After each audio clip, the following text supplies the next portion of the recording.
አንድ ሁል ጊዜ የሚያስገርመኝ ነገር አለ። ጠዋት ወጥቶ ማታ ከሚገባው ሰራተኛ ይልቅ ደላላ ለምንድን ነው የተሻለ ኑሮ የሚኖረው? በፊት ረጅም ጊዜ ጀሞ ስለኖርኩ ይሄን አይቻለሁ እና ሁል ጊዜ ያስገርመኝ ነበር። ምናልባት አሁን መልስ ሊሆን የሚችል ነገር ያገኘው መሰለኝ። አብራችሁኝ ነው።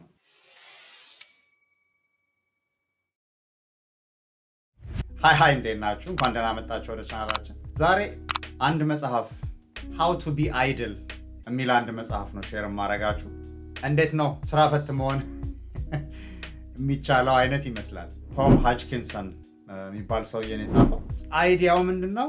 ሁል ጊዜ ይሄ ብዙ ስራ መስራት ወይንም መጣደፍ ቢዚ መሆን ምናምን አይነት ነገር ነሰሰርሊ ለስኬት የሚያበቃ ነገር ወይ ወደ ስኬት የሚወስድ ነገር አይደለም። እንደውም ሌዚ የሚባሉ ወይም ብዙ ስራ የማይሰሩ ረዘም ያለ የእረፍት ጊዜ ያላቸው ሰዎች ብዙ ጊዜ ድድ ማስጫ የሚገኙ ሰዎች እንደማለት ነው። እነሱ ሞር ክሪኤቲቭ ናቸው። ሞር ክሪኤቲቭ ስለሆኑ ሞር ሰክሰስፉል ናቸው አይነት ሀሳብ ነው ያለውና ይሄንን ለማሳየት 6 ሌሰኖችን ሼር ያደርጋል እና እያንዳንዱን ተራ በተራ እናያቸዋለን። አጫጭር ናቸው። የመጀመሪያው የሚለው ምንድነው? ጠዋት መነሳት የሚባለው ነገር በጣም ተጋኗል። ሁሉም ሰክሰስፉል የሆኑ ሰዎች በሙሉ ጠዋት አይነሱም። የተወሰኑት ጠዋት ይነሳሉ፣ የተወሰኑት ደግሞ ጠዋት አይነሱም እና ነሰሰርሊ ጠዋት መነሳትን እንደ ትልቅ ስኬት አትውሰዱት ነው የሚለው። ወይንም እንደ ስኬት ክራይቴሪያ መሆን የለበትም።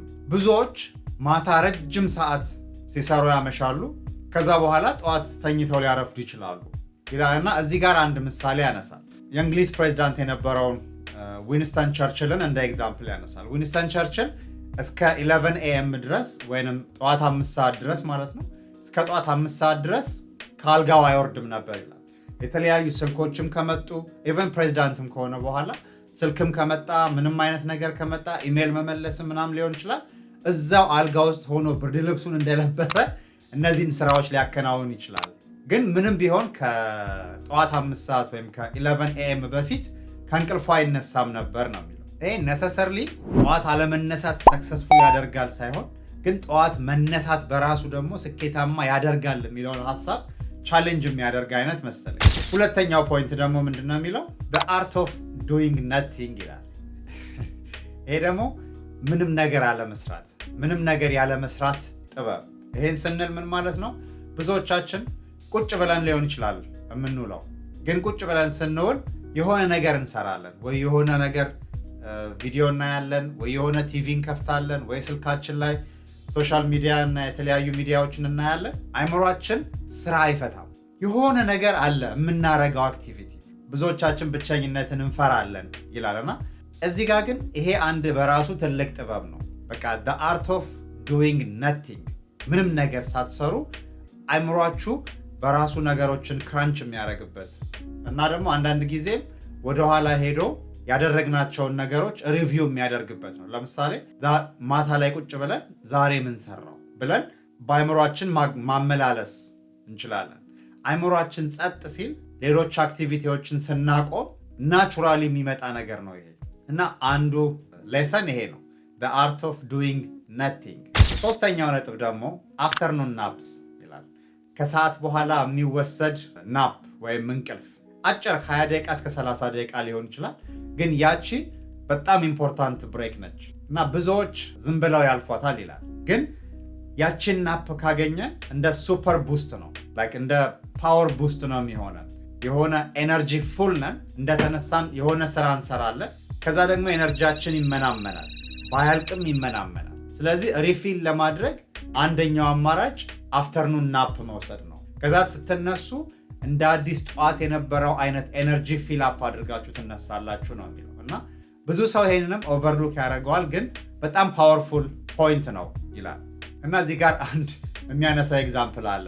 ሳልቫዶር ዳሊ የሚባል አርቲስት ነው ይላል እና ምንድነው የሚያደርገው ይላል? ቀን ናፕ ይወስዳል፣ የተወሰነች ናፕ እና ያችን ናፕ ሲወስድ በእጁ ማንኪያ ይዞ ነው የሚተኛው ይላል እና በእጁ ማንኪያ ይዞ ሲተኛ የተወሰነች ሰዓት ነው ወይም የተወሰነች ደቂቃ ነው ናፕ የሚያደርገው። ልክ እንቅልፍ ሲወስደው የተወሰነ እንደቆይቶ ማንኪያው ይወድቃል። ከእጁ ማንኪያው ሲወድቅ ብንን ይላል። ያ የማንኪያው ድምፅ ሲያባንነውና ሲነቃ ዩዥዋሊ ክሪኤቲቭ ሆኖ አዲስ ሀሳብ ይመጣለታል ይላል። ከዛ ውጭ ግን ናፕ ማድረግ ደግሞ ሌላኛው ኤነርጂያችንን ፊል አፕ ያደርግልናል። ሶስተኛው ፖይንት ይሄንን ይመስላል። ወደ አራተኛው ደግሞ እንሂድ። አራተኛው ፖይንት ደግሞ ሎንግ ዎክስ ኤንድ ኮንቨርሴሽንስ ይላል። ይሄኛው ያው ረጅም ወክ ማድረግ ወይንም ደግሞ ከሰዎች ጋር ማውራት በሁለት ነገር እንደ ምሳሌ ያስቀምጠዋል። የመጀመሪያው ለምሳሌ የኢትዮጵያን ኮፊ ሴረሞኒ እንደ አንድ ምሳሌ መጥቀስ እንችላለን። ይሄ ከመጽሐፉ የተወሰደ አይደለም፣ ያው ሪሌት ለማድረግ ነው። የኢትዮጵያ ኮፊ ሴረሞኒ ላይ ተሰብስበን ቡና እየጠጣን የምንጫወተው ነገር ማለት ነው። ጀስት ኮንቨርስ ማድረግ፣ ከሰዎች ጋር ማውራት የተለያዩ ሀሳቦችን ያመጣል። ሞር ክሪኤቲቭ እንድንሆን፣ ስኬታማ እንድንሆን የሚያግዝ አይነት ኦልተርኔቲቭ ነው። ሌላኛው ደግሞ ረጅም ወክ ማድረግ እዚህ ጋር እንደ አንድ ምሳሌ የሚያነሳው አለ። ቻርልስ ዲክንስ የሚባል በጣም ፌመስ የሆነ የእንግሊዝ ጸሐፊ ነው፣ የኖቨል ጸሐፊ ነው፣ የልቦለድ ጸሐፊ ነው። እና እሱ አንድ ምን ባህሪ ያለው በየቀኑ ረጅም ወክ ያደርጋል። ወደ 20 ማይል ምናምን የሚሆን ወክ ያደርጋል ይላል። በጣም ረጅም ወክ ነው 20 ማይል ማለት። ያንን ያህል ማይል ወክ ሲያደርግ ግን አይምሮ ክረንች ያደርጋል፣ ነገሮችን ያስባል እና ደግሞ አካባቢውን ያያል። እሱ ይሄ የሚያየው ነገርና አይምሮ የሚያስበው ነገር አንድ ላይ ተሰባስቦ ለሚጽፈው ድርሰት እንደ አንድ ትልቅ ግብዓት ይሆንለታል፣ ክሪኤቲቪቲውን ይጨምርለታል ነው የሚለው። ወደ አምስተኛው ፖይንት ደግሞ ሪጀክቲንግ ቢዚነስ ፎር ሌዚነስ ይላል። ይሄ ቢዚ መሆንን፣ ጥድፊያውን፣ ምኑን ሪፕሌስ እናድርገው ወይም ሪጀክት እናድርገው እና አይድል እንሁን፣ ሌዚ እንሁን ነው። እርግት ማለት ስንፍና አይደለም። በቃ እረፍት መውሰድ አይምሯችን ሞር ክሪኤቲቭ እንዲሆን፣ አካባቢያችንን በደንብ ማስተዋል እንድንችል ያግዘናል ነው። ስለዚህ በተቻለ መጠን ቢዚ የሚያደርገንን ነገር ሪፕሌስ እናድርገው ወይንም ቢዚ የሚያደርጉንን ነገሮች እንቀንሳቸው እና የሆነ ታይም ለራሳችን እናስቀምጥ። ያቺ ታይም የእኛ የስንፍና ጊዜ ነች። በቃ ራሳችንን አይድል የምናደርግበት፣ ከራሳችን ጋር የምንነጋገርበት ማለት ነው። እንደዚህ አይነት ታይም ሞር ባገኛችሁ ቁጥር ሞር ክሪኤቲቭ እየሆናችሁ ትሄዳላችሁ። ክሪኤቲቪቲ ማለት ደግሞ ፕሮዳክቲቪቲ ነው። ስለዚህ ሞር ክሪኤቲቭ ሞር ፕሮዳክቲቭ ትሆናላችሁ ነው የሚለው። ወደ ስድስተኛውና የመጨረሻው ፖይንት እንሂድ። የመጨረሻውና ስድስተኛው ፖይንት ደግሞ ሊዥር ኢዝ ፓወር ይላል። ይሄ የዘና የምንልበት ጊዜ ማግኘት ፓወር ነው፣ ሞር ፓወርፉል ያደርገናል። ይሄን እግራችንን ሰቅለን የምናወራበት አይነት ጊዜ አለ ኦር የሆነች ብቻ እኛ ራሳችን ኢንጆይ የምናደርግባት የሆነች ታይም አለች። እሷ ታይም ሞር ፓወርፉል የሆነች ታይም ነች እና ሞር ፓወርፉል ታደርገናለች ወይንም ፓወር ትሰጠናለች ነው ሀሳቡና ይሄንን ከኛ አገር ኮንቴክስት ጋር ለማያያዝ ለምሳሌ ገበሬዎችን ተመልከት ይላል። ገበሬዎች መስራት ያለባቸው ታይም አለ። ከዛ ደግሞ አይድል የሆነ ደግሞ ሊዥር አወር ደግሞ ወይም ሊዥር ታይም ደግሞ አላቸው። ያንን ሊዥር ታይማቸውን በደንብ ነው ኢንጆይ የሚያደርጉት። መስራት ሲኖርባቸው እርሻውም፣ መኮትኮቱ፣ ይሄ ማረሙ፣ ምኑ መሰራት ያለበት ሰዓት ላይ ወጥረው ይሰራሉ። ከዛ በኋላ ደግሞ ዘና ማለት ያለባቸው ታይም ላይም ደግሞ በደንብ ነው ዘና የሚሉ። ይሄኛው ስድስተኛው ፖይንት ሊዥር ኢዝ ፓወር የሚለው ላይክ ዘና የምንልበት የራሳችን ሪክሬኤት የምናደርግበት ወይንም በቃ this is my time የምንለው አይነት ታይም ያስፈልገናል። ከነዚህ 6 ሌሰኖች ወይም 6 ፖይንቶች አንጻር የእኛን ሀገር ደላሎች ገመገምኳቸውና አይ ቲንክ እነሱ ሞር የገባቸው ይመስላል። ሰንበዲ ይህንን መጽሐፍ ቀድሞ ነግሯቸዋል ወይ ደግሞ እንግዲህ እነሱ ይሆናሉ መጽሐፉን ያጻፉት።